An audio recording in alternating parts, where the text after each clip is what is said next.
Hello friends, எல்லாரும் எப்படி இருக்கீங்க? நம்ம சேனலுக்கு நீங்கள் தொடர்ந்து கொடுத்துக்கிட்டு இருக்கிற சப்போர்ட்டுக்கு ரொம்ப நன்றி. இன்னைக்கு நம்ம ஒரு எம்மியான ஃபிஷ் ஃப்ரை எப்படி பண்ணுறதுன்னு பார்க்கலாம்.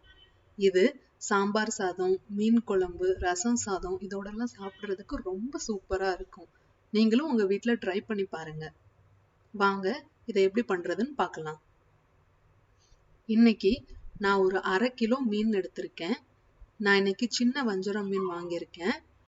அதை நான் நல்லா மஞ்சள் கல் உப்பு போட்டு அலசி எடுத்து வச்சிட்டேன். இப்போ ஃபிஷ் ஃப்ரை பண்ணுறதுக்கு தேவையான மசாலாவை நம்ம ரெடி பண்ணிக்கலாம்.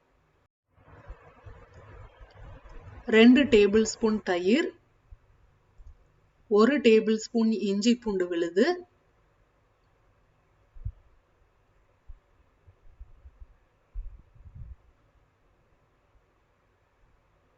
1/2 டீஸ்பூன் மஞ்சள் தூள்,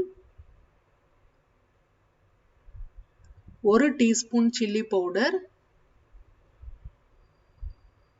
1 டீஸ்பூன் தனியாத்தூள், 1/2 டீஸ்பூன் கரம் மசாலா, 1/4 டீஸ்பூன் சீரகத்தூள், தேவையான அளவு உப்பு. இதெல்லாம் சேர்த்து நல்லா கலந்துக்கலாம். நல்லா ஒரு பேஸ்ட் மாதிரி வந்துடும்.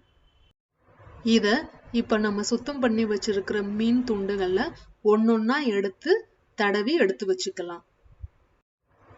நல்லா எல்லா இடத்துலையும் படுற மாதிரி தடவி எடுத்து வச்சுக்கலாம். நீங்க தனியா இன்னொரு பிளேட்ல கூட எடுத்து வச்சு ஊற வச்சுக்கலாம்.